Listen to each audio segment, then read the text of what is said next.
Hey guys, it's Morgan coming back to you with another weekly Shlog.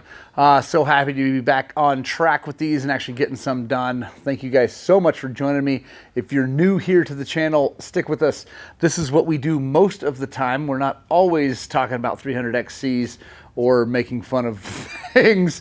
We actually try to help teach you guys, help some folks get their bikes running by themselves, save some money, get some stuff done in your own garage. Yeah, that's what we're all about. Show you dirt bike things, maybe a tool spotlight every now and then.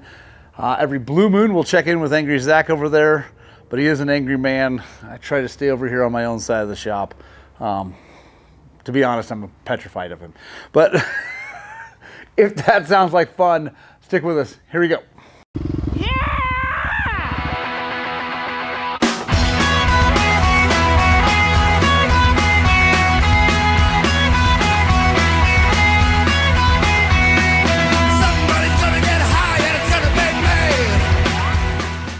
All right, first on the lift is a KTM 50 Mini. This was here not long ago. We fixed the countershaft seal, and now the Kickstart seal is leaking. 50s. If you guys are or were 50 dads, moms, brothers, sisters, comment below your feelings about 52 strokes. Man, the reality is, if you have a kid that wants to go fast on a dirt bike and they're small, it's about the only option. The other reality is they suck, and the best day of ownership of a 50 is when your kid moves to a 65. Anyway, that's how I feel. But we have a leak going on right here with the Kickstarter, so we're going to fix that thing right now. All right, guys, I'm going to start by taking the taking the Kickstarter off. Just a little Torx bolt here. Looks like it's a T20. Actually a T25. Let's try a 20. The 25 seems to fit but not go in there quite.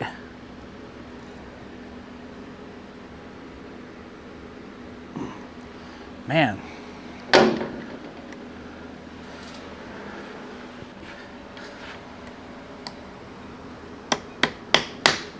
There we go.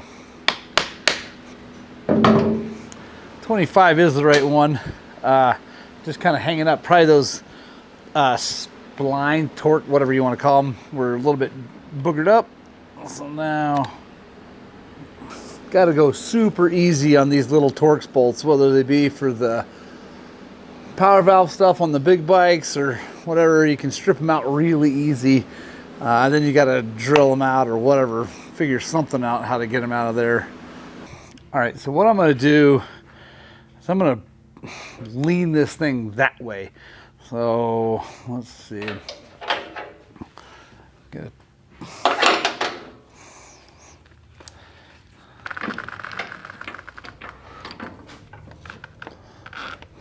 All right, that ought to be far enough. Now this seal is just like a rubber. Let me show you the new one.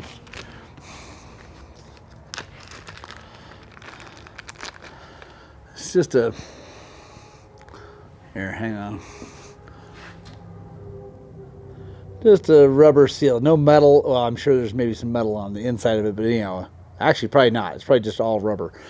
So to get this one out, we're gonna take a pick and kind of jam it in there and just pry it out.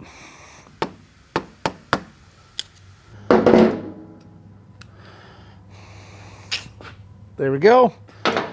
And while you're doing that, you gotta be careful. You don't wanna just hammer on it super hard and damage any of the sides. So now we're gonna take some brake clean and we're gonna really clean that thing out really well.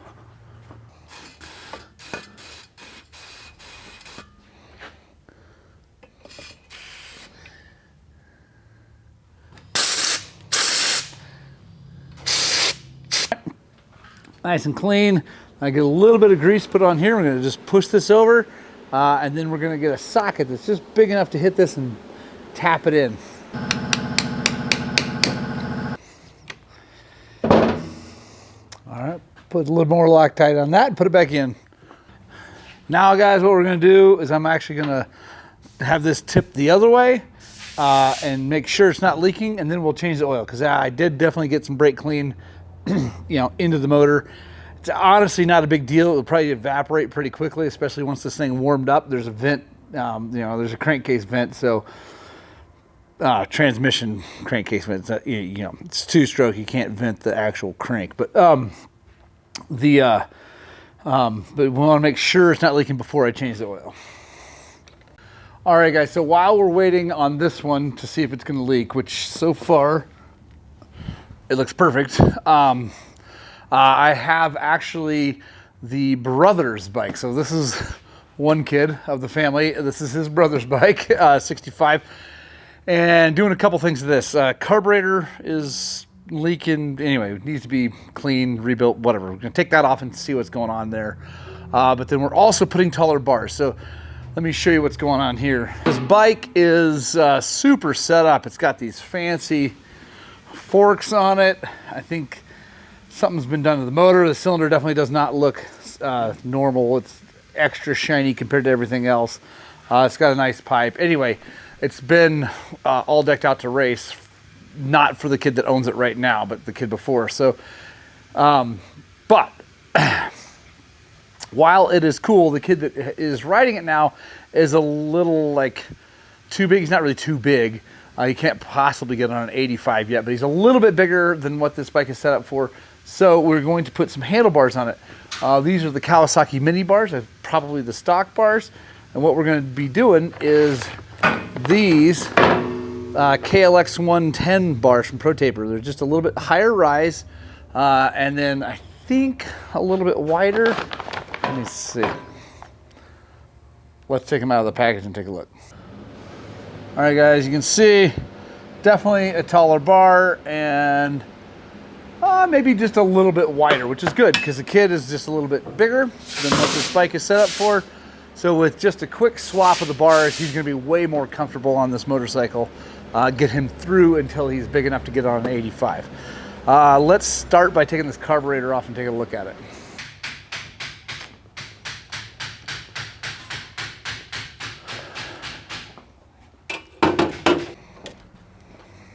All right, guys, got a cute little carburetor off of here. Pretty dirty from the outside. I'm actually going to warm up the ultrasonic real fast. Definitely going to be needing to run this thing through that. Also, you guys see that yellow gas? That's not good. That is definitely old. I'm sure it's got some kind of funky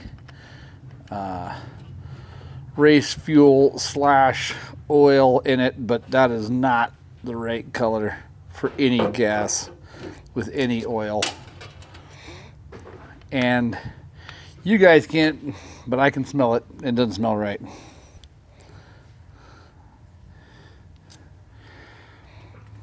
So it's not too much buildup of things in there, but that is definitely not what we're looking for.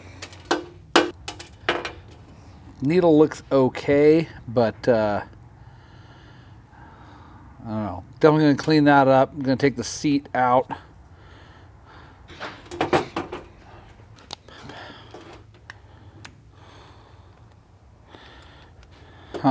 That was not tight at all. That could be causing part of the problem too, because if that's not tight, it can leak past the little washer that's on it. All right, everything's out of it. Now we're just gonna let that ultrasonic warm up really good, and we're gonna go drop all this stuff in there. Try to get this gasket off without ruining it, because I don't have another one here. We can obviously get one, but these gaskets are definitely reusable if you don't tear them. Next on the lift, guys, is this WR450. It's like an 08 or something like that. It doesn't really matter. It's the aluminum frame, and it's before they went fuel injected.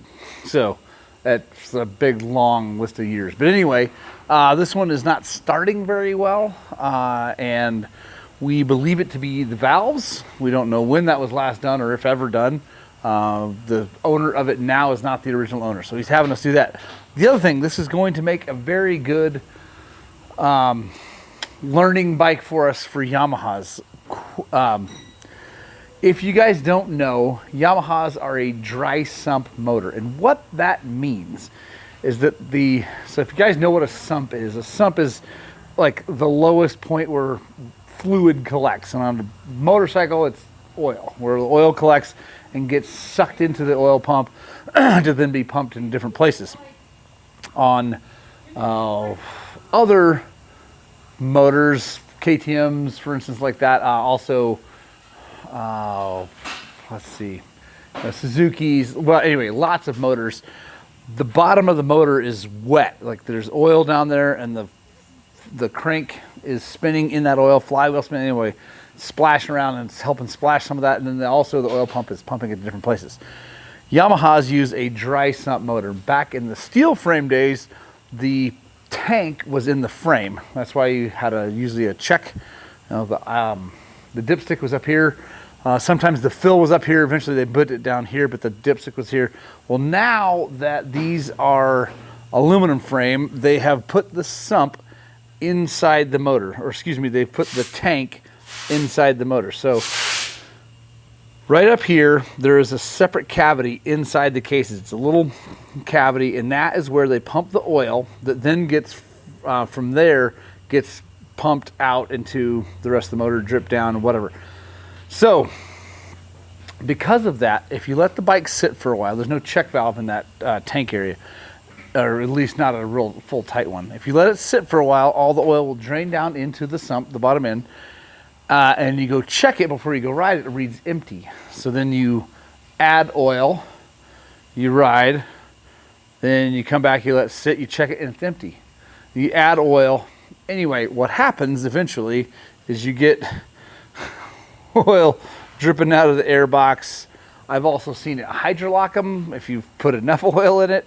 Anyway, so this gentleman is learning that lesson. Fortunately, it's not a very expensive lesson, just a lesson that ends up being messy and requires an extra oil change. No big deal.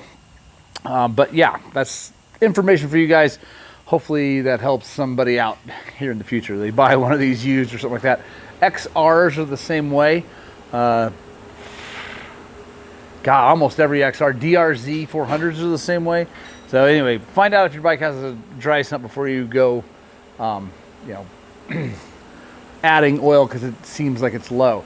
One of the problems with that as a mechanic, a guy who owns a shop, is that bikes come in for work and there's no way to check to make sure there's enough oil if it's been sitting. So a lot of times I just drain oil and put no oil in it, even if it's fresh oil, because I just don't know, and I don't want to take a chance of blowing somebody's bike up if there's no oil in it. But anyway, we're doing valves right now. We are going to do an oil change, get the oil level correct, but we're doing valves. I already got the motor mount out of the way. I got the bolts out of the top. Now we're going to take this cap off and get down in here, and we're going to do some valve checking. All right, guys, so I got the top off. Kind of a nightmare, honestly, with the wire loom, and anyway, got it off, and now I think I'm finding something way more wrong with it than just valves out of adjustment. It seems like everything maybe still okay, but I think the thing is way out of time. So I've got it at top dead center on Yamahas. Let me draw you. All right, guys, so on a Yamaha, you got a flywheel. And this is like the rim of it.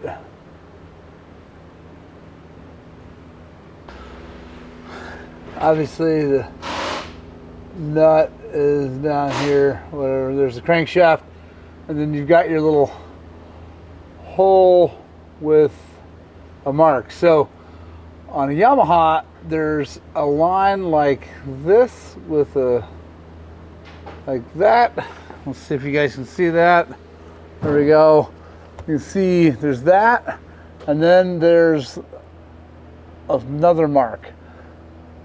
That is the firing mark right there. So right there, that is the mark for fire. So if you had a timing light, you could fire it up and look in there and see, I guess actually this hole, you know, the hole's right over here. So anyway, you know what I mean. So the hole's right there so you can see through it. But anyway, you could have a timing light and shine it in there, and you would see here when it's firing, and this is like retarded and advanced. And can I say that? Retarded, anyway. So then that's top dead center. Now on motors, any kind of internal combustion motor, fire ignition is always before top dead center. And this, like I said, this is the advanced part. You know, when the ignition is fully advanced, it fires here. When it's fully retarded, it fires here, and that's top dead center. So that's what you're looking for inside there. That's why I can't show you. But anyway, I have that lined up at top dead center. I've done it 360 degrees, and no matter what I do, nothing lines up. None of the marks. There's one dot that's like down there, and then this dot might be okay. I guess it's pretty close, but we definitely have some timing that has skipped. So that's no good. So we're going to start. We're going to take the cam chain tensioner out, get that out of the way, and then we're going to loosen all the cam caps, take those all off. Well, actually, before that, I'll check the valves. I don't think they're going to be a problem now that I found this. But I'll check the valves, and I can just roll the cams till they're, you know, the base circles above the valve and whatever. Check the valves, see where they sit, and then we'll, like I said, take cam tensioner out, or cam chain tensioner out, loosen everything, put it back in time, see why maybe it skipped time. Sometimes these cam chain tensioners do fail. They're pretty rare on the Jap bikes because they have a little mechanical thing that keeps them from failing usually. But see what's going on there, see how loose the cam chain is, and then, yeah, go from there, maybe try to button it all back up and see if it fires right up. But if it's that far out of time, there's no way it was running well when it did get running. So yeah, it's weird. All right, guys, so after a close inspection, I found out that just the intake cam was off. I couldn't see, I didn't notice there's a tiny dot here. So the exhaust cam was okay. The intake was not. It was a tooth off. It was retarded, one tooth. So that would make sense that this thing would be really hard to start and maybe run okay, because one tooth isn't huge.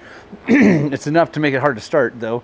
But then also the middle valve was out of spec too. So we had to go down 2 sizes on that shim to get that in spec. Then fix the intake cam. And I'm thinking, because this gentleman who bought this got records from the person before him that said that they had the valves done. I'm wondering if maybe they just didn't get it timed right. So let's get this thing back together and see if it starts better. All right, so we got everything back together. Everything's buttoned up. I actually need to, I forgot. I was about to start it, but then I realized it has too much oil in it. Actually, he's ridden it 2 times since he overfilled it, so it actually should be enough oil out of it to at least start it, see if it's going to start better. Now, it's been sitting in the cold shop. This is the next day. Anyway, whatever. It's been sitting in the cold shop, so the battery, I'm guessing, might be a little on the low side. Let's try. Also, WRs are notorious for not starting great with the battery the first time of the day.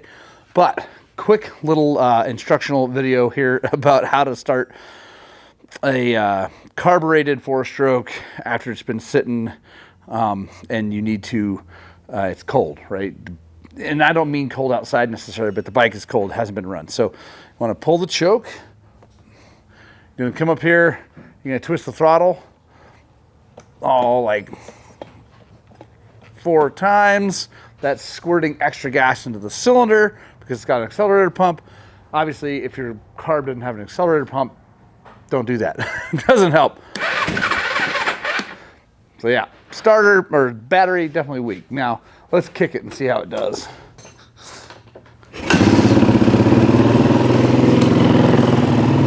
Boom! That was awesome. That started right up. Let's see how it does when I turn the choke off.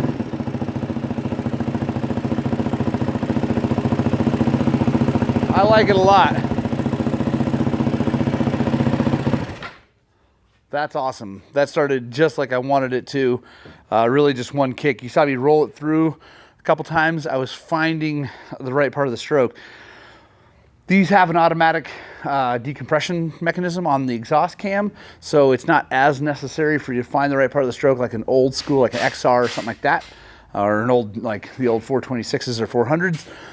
But it still helps them start better if you do. So I like to find the right part of the stroke. It's kind of hard to describe here on camera, but basically you roll it down till you feel it get stiff, like it's coming up on compression.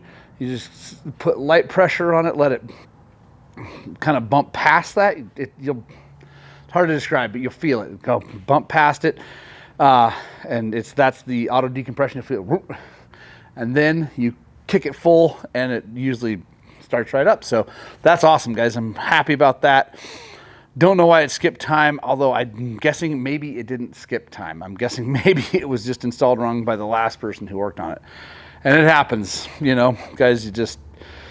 I could have been a really, really good mechanic. You just made a mistake, and it's easy to see, especially if you're setting it without putting a little bit of tension on the cam chain.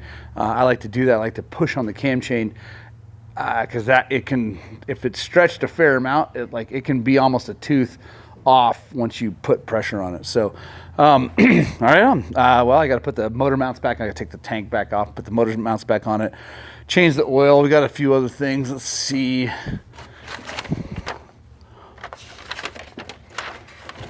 think that's it. Then we'll get on to the carburetor on the 65. It's all clean out of the ultrasonic. So yeah, that'll be the next thing. All right, so we are letting the battery charge up on this one. Hopefully it will take a charge. It's definitely not all the way dead, so maybe, it says green. Let's see what happens when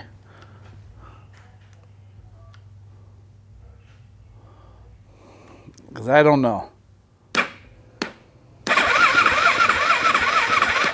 Yeah, that is not spinning that motor fast enough. So gonna give this guy a call and see what he wants to do.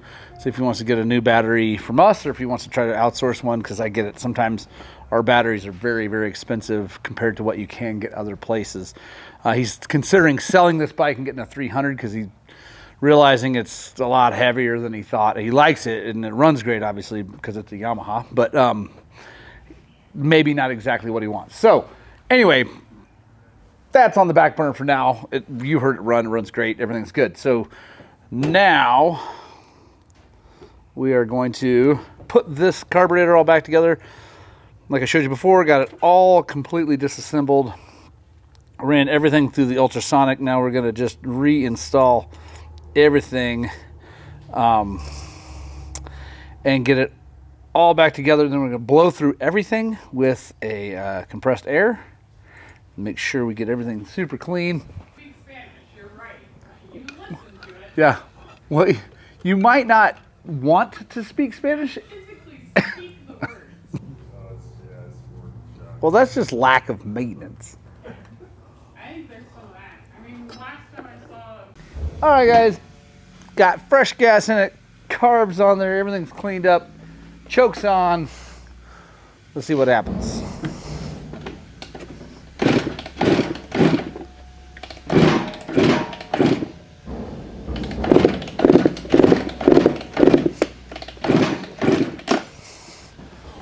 Maybe.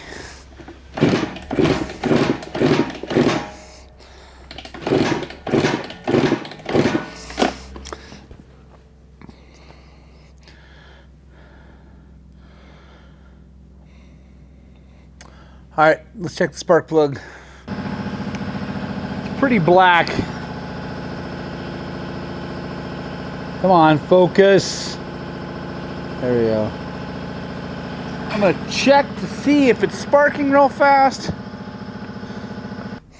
Also gonna crack the bottom of the float bowl just to make sure gas is actually going in there. And it should be, because it's all clean and happy, but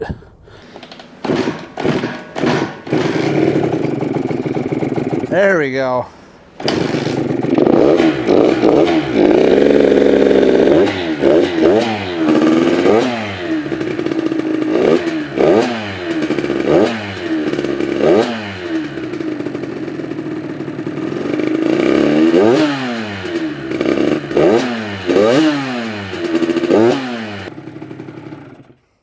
second, guys. I am going to service this air filter because it looks like it's dry, but it doesn't look like it was installed dry. It just looks like it has been sitting so long that the oil has dried up. We'll check, make sure there's no dirt behind that, but I doubt there is. No, like I said, I think it's just been sitting that long. Then we're going to swap these bars. I'll bring you in for that if it's interesting. Otherwise, it's just like swapping any bar. Not that big a deal. And then we'll just move on to the next job. Anyway, that's the end of the Shlog, the end of the week, guys. Thank you so much, Punk Rock Club. I love you more than I love everyone else. Make sure if you're part of that club, you give us the rock and roll sign here in the comments. If you have any questions, you have any suggestions on how I can do this better or what other things you'd like to see, make sure you comment that below. Give us a thumbs up, share this with a friend, and if you haven't yet, consider subscribing because we're awesome, you're awesome, and it's free. I love you. I hope you get out and spread the gospel of two wheels, and I desperately hope that what we're doing here is inspiring you guys to work on, but more importantly, get out and ride your dirt bikes!